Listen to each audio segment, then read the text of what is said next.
नमस्कार।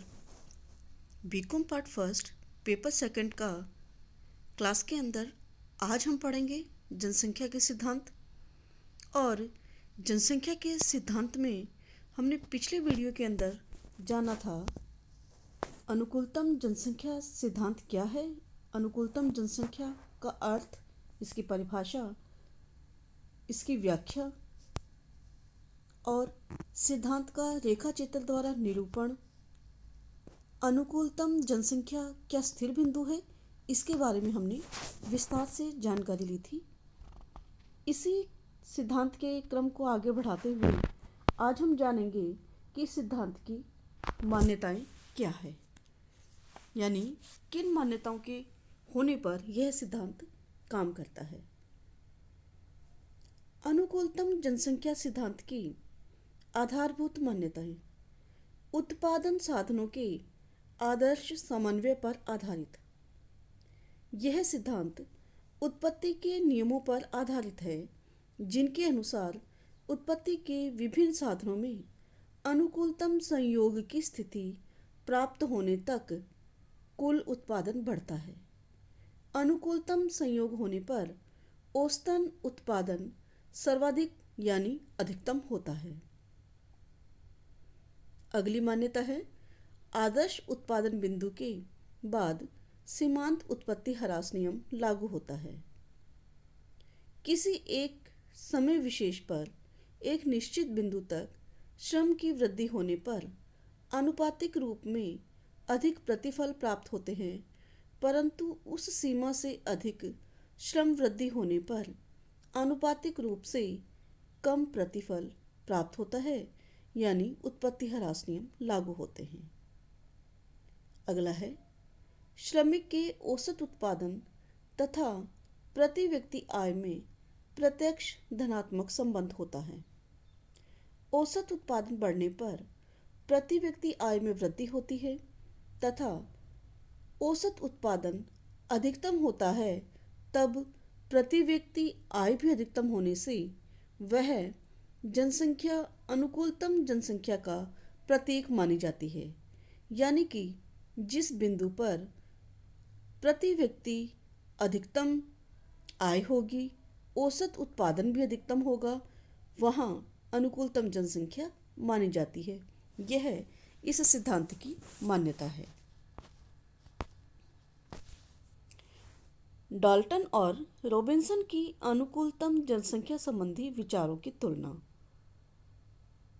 डाल्टन के अनुसार अनुकूलतम जनसंख्या वह है जिस पर प्रति व्यक्ति आय अधिकतम हो, जबकि रॉबिन्स के अनुसार अनुकूलतम जनसंख्या वह है जहाँ पर अधिकतम उत्पादन संभव होता है।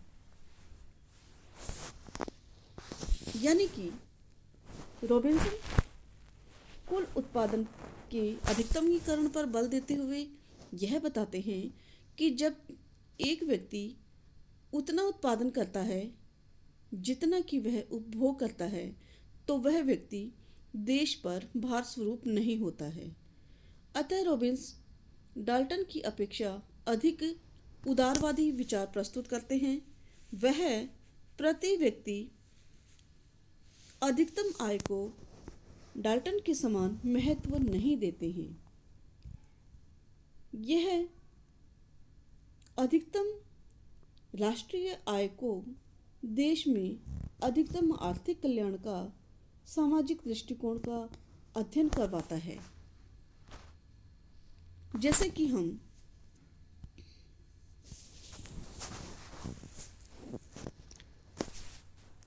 तालिका में देखते हैं, जिसके अंतर्गत देश में जनसंख्या का आकार, कुल उत्पादन, प्रति व्यक्ति उत्पादन, कुल उपभोग तथा प्रति व्यक्ति उपभोग के बारे में जानकारी दी गई है। इस तालिका के अनुसार यदि हम अध्ययन करें तो डाल्टन का अनुकूलतम जनसंख्या बिंदु जनसंख्या 40 करोड़ होने पर ही हो जाता है, क्योंकि वहाँ पर प्रति व्यक्ति उत्पादन रुपयों के अंदर अगर हम बात करें तो 110 रुपये हैं। वहाँ उसका अधिकतम जो जनसंख्या है वह अनुकूलतम स्तर पर पहुँच रही होती है। जबकि रॉबिन्स कहते हैं कि जनसंख्या 60 करोड़ जो है वह अनुकूलतम जनसंख्या है, क्योंकि यहाँ पर कुल उपभोग सर्वाधिक है। यानी करोड़ रुपए में अगर हम कुल उपभोग की बात करें तो यहाँ जनसंख्या का बिंदु जो है वह 60 करोड़ के अंदर है, और कुल उत्पादन, कुल उपभोग जो हम बात करते हैं वो देश में अधिकतम जिस स्तर पर है वह आदर्श बिंदु है, यानी 60 करोड़ की जनसंख्या। दोनों सिद्धांतों के अंदर अगर हम डाल्टन के अनुसार जनसंख्या का माप करते हैं तो अनुकूलतम जनसंख्या को अगर वास्तविक जनसंख्या में से कम कर देते हैं और अनुकूलतम जनसंख्या से भाग दे देते हैं तो वह अनुकूलतम जनसंख्या का बिंदु डाल्टन के अनुसार आ जाता है। सिद्धांत में स्पष्टतया जहाँ हम डाल्टन की बात करते हैं तो वह प्रति व्यक्ति उत्पादन जहाँ अधिकतम है वहाँ आदर्श जनसंख्या को मान रहा है, जबकि रॉबिन्स कहते हैं कि नहीं, प्रति व्यक्ति उत्पादन की बजाय अगर हम कुल उत्पादन को अधिक महत्व दें तो हमारी जनसंख्या जो है 60 करोड़ पर अनुकूलतम होती है। अगर हम रेखा चित्र द्वारा निरूपण करते हैं तो हम ये देखते हैं कि जहाँ पर जनसंख्या अधिकतम है डाल्टन का बिंदु 40 करोड़ पे आता है, जबकि जहाँ पर जनसंख्या अधिकतम अनुकूलतम है वह रॉबिन्स के अनुसार 60 करोड़ पे आता है। रेखा चित्र के अंदर हम देखते हैं प्रति व्यक्ति आय OY पर और जनसंख्या OX अक्ष पर लिखते हैं हम और इसका चित्र बनाते हैं। तो हम देखते हैं कि जहाँ पर एवरेज प्रोडक्शन अधिकतम यानी कि 110 रुपये जहाँ है वह डाल्टन का बिंदु है, और जहाँ पर एवरेज कंजप्शन औसत उपभोग यदि हम कहें अधिकतम है वह रॉबिन्सन का बिंदु आता है। यानी टी बिंदु जो है वह डाल्टन का अनुकूलतम जनसंख्या बिंदु और आर बिंदु रॉबिन्स का अनुकूलतम जनसंख्या बिंदु के रूप में इंगित होता है।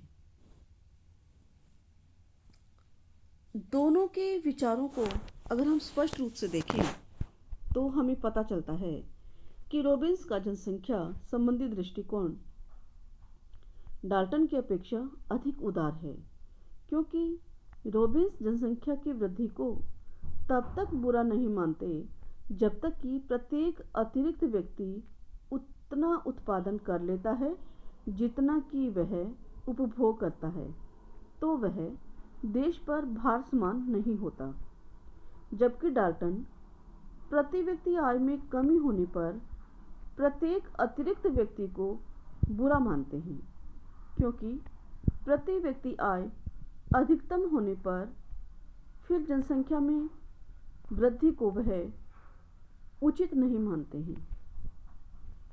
रॉबिन्सन की धारणा से डाल्टन की धारणा अधिक व्यवहारिक है, क्योंकि प्रति व्यक्ति आय को मालूम करना या ज्ञात करना बहुत सरल होता है।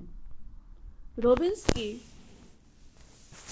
सिद्धांत में वितरण के महत्व को ठीक प्रकार से स्वीकार नहीं किया गया है, जबकि डाल्टन ने वितरण को अधिक महत्व दिया है। यानी कि डाल्टन की जनसंख्या का संबंध उत्पादन और वितरण से है, जबकि हम रॉबिन्स की बात करते हैं तो उसकी सिद्धांत का जनसंख्या का संबंध उत्पादन और उपभोग से जुड़ा हुआ होता है।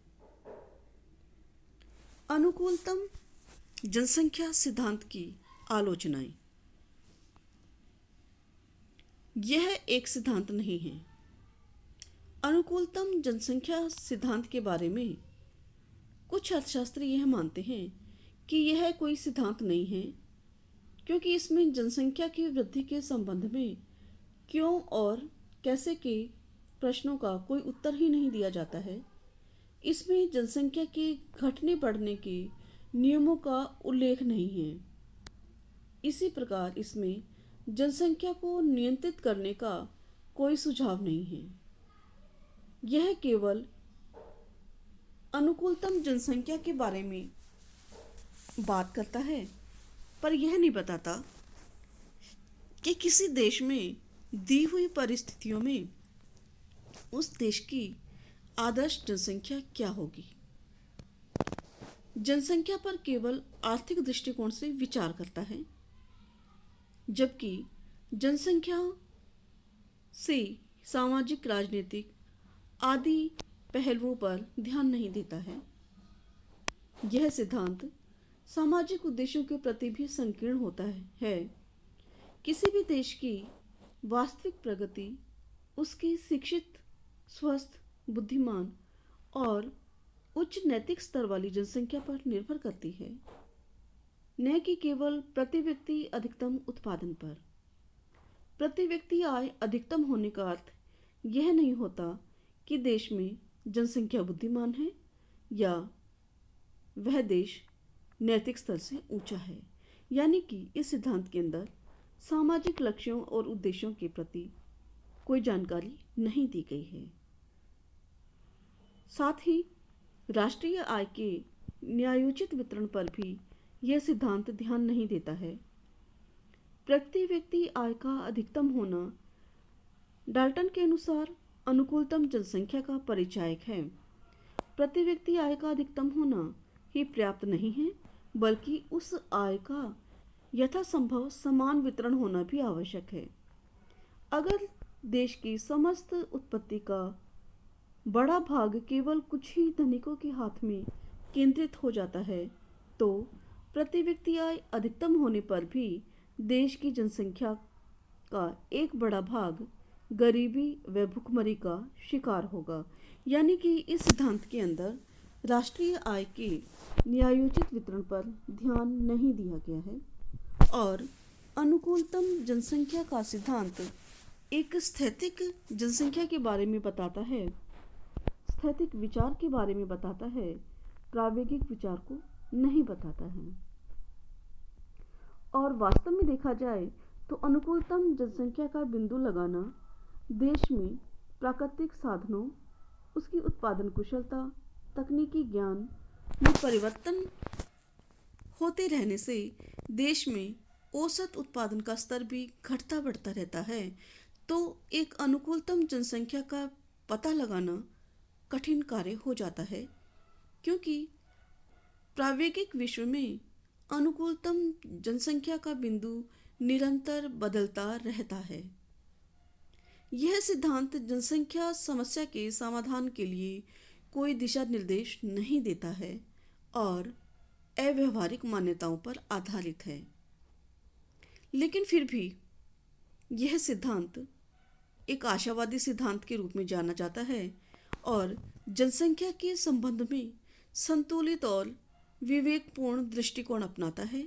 साथ ही यह परिमाणात्मक तथा गुणात्मक पहलुओं पर विचार करते हुए जनसंख्या की समस्या को प्रायोगिक दृष्टिकोण से देखता है और अनुकूलतम जनसंख्या को एक तरह से सुधार के रूप में जाना जा सकता है, क्योंकि माल्थस ने तो प्रत्येक वृद्धि को निराशावादी माना था, जबकि यह अनुकूलतम जनसंख्या सिद्धांत कम से कम इतना तो कहता है कि जब तक हमारी प्रति व्यक्ति उपभोग स्तर जितना वह करता है, अगर वह उतना देश में उत्पादन कर लेता है व्यक्ति, तो वह देश के लिए बाहर नहीं है।